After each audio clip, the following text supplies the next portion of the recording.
Within a decade of its invention, the safety bicycle had swept the world, even to the wastes of Alaska. I've trotted, I've starved, and I'm frozen all over this white barren land, while the sea stretches straight, white, and silent, while the mountains timberless stand. It was the 1890s, and across this landscape, 1,000 miles from Nome to Dawson City, came the men of the Klondike Gold Rush. They came by bicycle, solid-tired, heavy machines bowling up frozen rivers, the prospector's best friend. And when the going got tough, still better than a frost-bitten horse.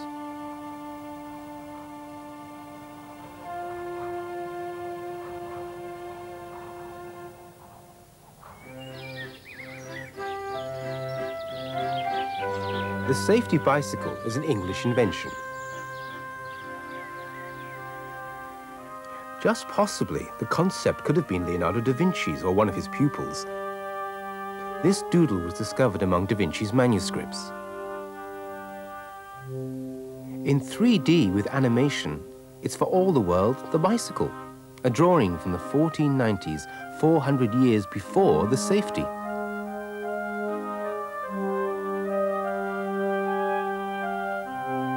This sketch could be a chain, a 3-speed gear, ball bearings. Renaissance technology could have built it. But the first working bike wouldn't emerge until 1817 with the German Baron Karl von Drais and his running machine.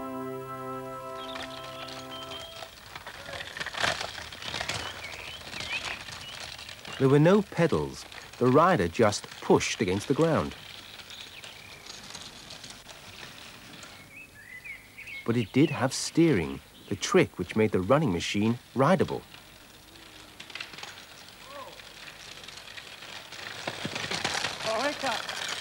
Von Drais had discovered balance. The bike was born. The world must know. First to France to demonstrate to the Parisians in the Luxembourg Gardens. But the rider von Drais had sent from Germany failed the big occasion.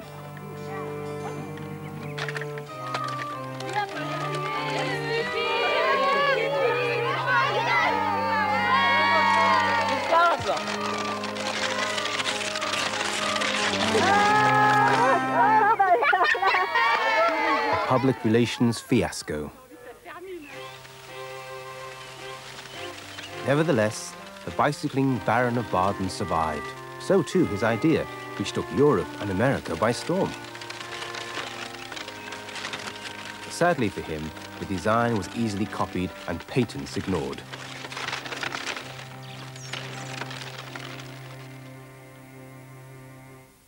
Meanwhile, the wealthy and the fashionable had their fun. Riding schools abounded. 2 wheels impressed the ladies. But these spills and thrills were for the leisured. Workers merely watched. Or perhaps forged new ideas in their smithies.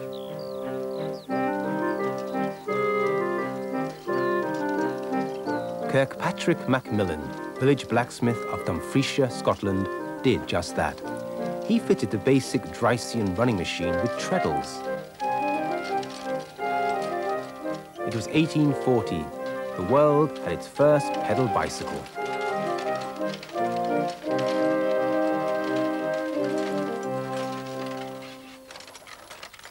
Macmillan promptly rode to Glasgow where, according to a newspaper report, he was prosecuted for knocking over a child.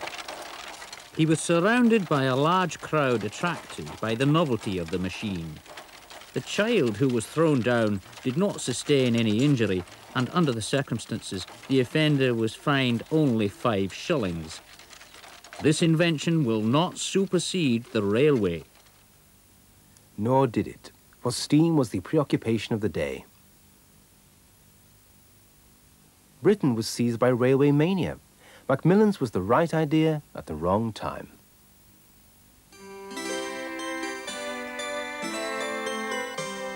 The right time was in 1861 in France. This was the velocipede.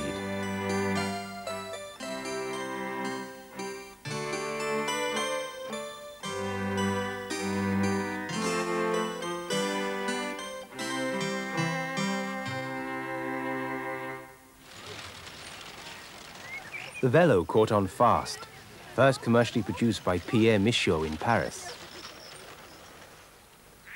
By 1865, Michaud had made 400 machines. 5 years later, when he sold out, production was up to 200 a day. And for the first time, women were cycling. In France, they even raced. And for gentlemen, a new spectator sport.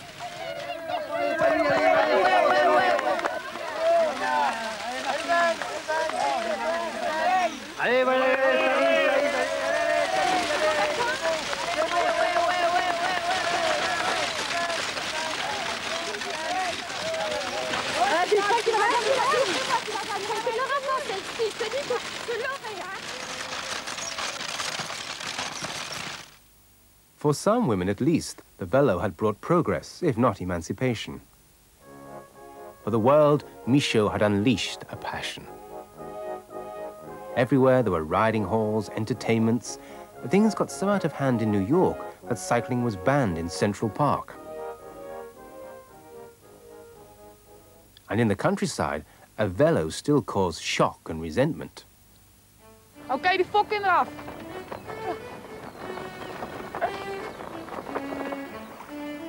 Such was the case in the Netherlands shortly before the Franco-Prussian War.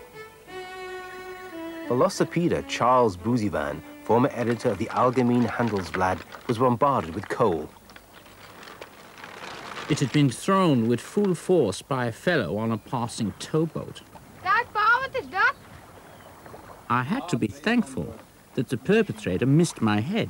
Scheer je weg op je roepmachine. Whoa! But greater hostilities were at hand. The Prussians had invaded France. Paris was besieged. And as bikes were beaten into guns, the French velocipede industry vanished overnight. It was 1870. The initiative was about to pass to the Anglo-Saxons. England was still in the afterglow of the Industrial Revolution. But the city of Coventry had slumped, its silk weaving collapsed. Labour was cheap and workshops eager for new enterprise. Thus did the Coventry Machinists Company augment sewing machine production with bicycles, French-style velos.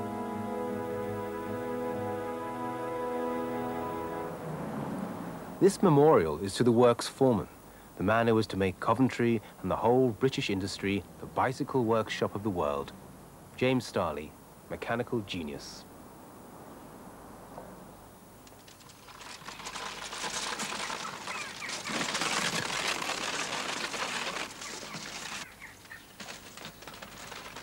Starley reasoned that speed was governed by the size of the front wheel. The bigger the wheel, the further the progress at each turn of the pedals.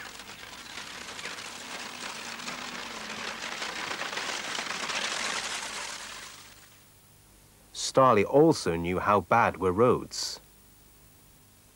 With mud and potholes, the bigger the wheel, the better the ride. In hindsight, the next design was obvious.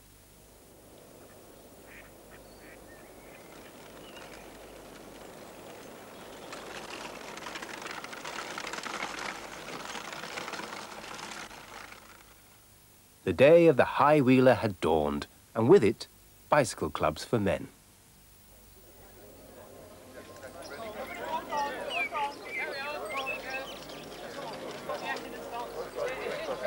Hampton Court, London, 1882.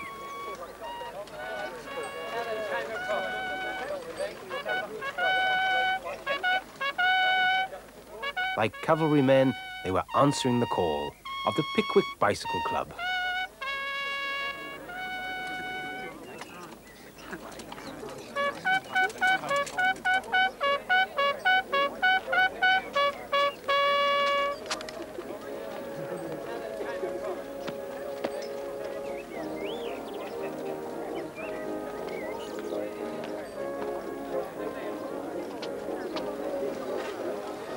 Astride wheels that had grown as high as a rider's leg would allow, the Pickwick Club led off.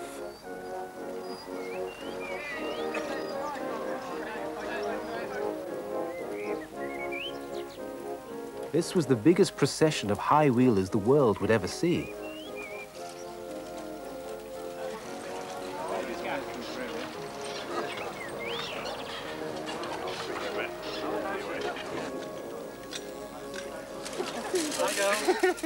Nearly 2,200 riders stretching 6 miles.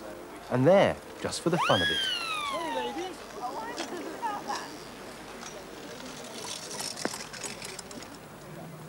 Quasi-military in style, the club offered security and mutual protection, for in the countryside people still threw stones. Britain had well over 500 clubs, each with its own bugle call, each with a uniform. Here, the London Bicycle Club.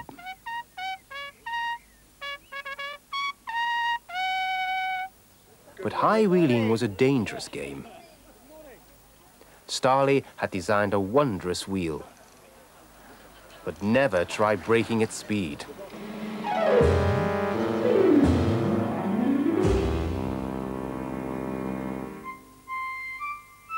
The problem was the header, and here was an American remedy. Reverse the wheels, put the small one at the front, and place the rider's weight over the big one at the rear. This way, man and machine safely descended the steps of the Capitol building in Washington, D.C., a publicity stunt of 1881.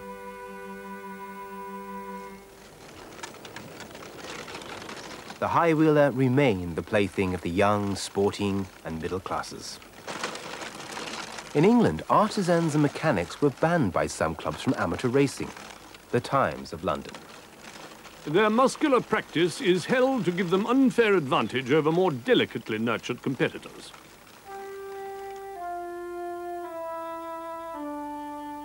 But the high-wheeler didn't entirely hog the road.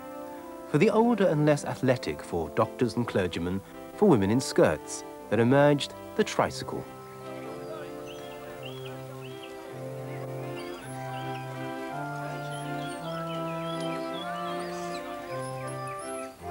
A circular from Britain's Bicycle Touring Club to its tricycling members acknowledged their gentility. It is desired by most tricyclists to separate themselves entirely from the bicyclists, who are a disgrace to the pastime.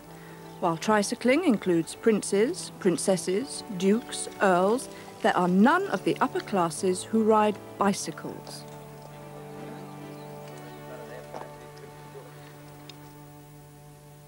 Again, the inventiveness of James Starley had been at work.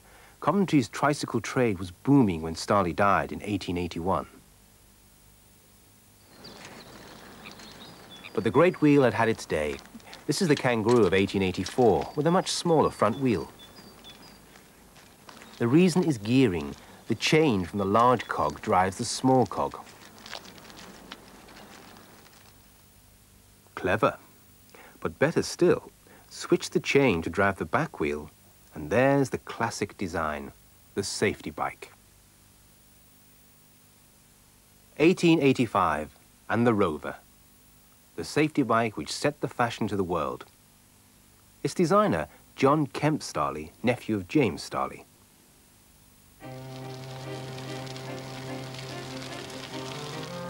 The Rover was dubbed the safety bike because it was just that. With the pedals off the front wheel, no more scuffed legs as the rider steered into a bend. Touch the brake and no fear of a header.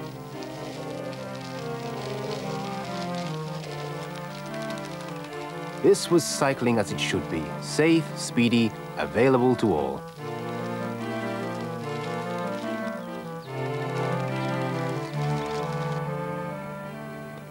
The problem was how to publicize the new machine. The answer was the Rover Road Race.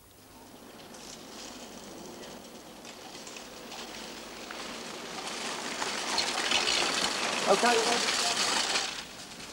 Paced by high wheelers, 14 men raced 100 miles through southeast England.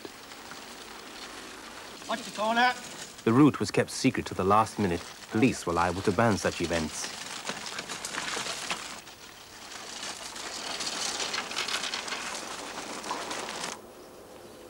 But the publicity did the trick. The rover was embraced by the world. To this day, rower is the Polish word for bicycle. And Rover's still in business as the Rover Car Company.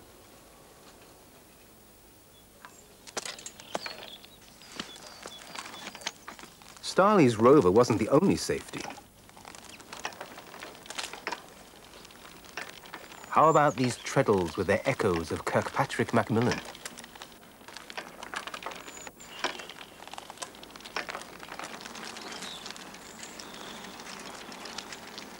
Or this lightweight crossframe, too elegant to really catch on.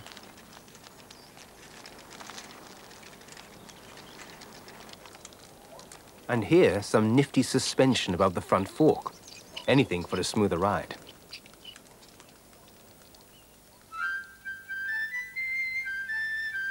But the problem of road resistance will be properly solved in Ireland. A boy called Dunlop was having trouble riding the cobbles of Belfast. His father, a Scots veterinary surgeon, had a bright idea, inspired, they say, by the intestines of animals. He developed the pneumatic tyre. His son and all cyclists would ride on air. The year was 1888. A global manufacturing dynasty had been founded in the name of John Boyd Dunlop. But Dunlop's tyres were merely glued to the wheel. 3 years later in France, this man came up with an improvement. Edouard Michelin, father of another industrial giant. Michelin developed a tyre which could be easily detached from the wheel and easily repaired.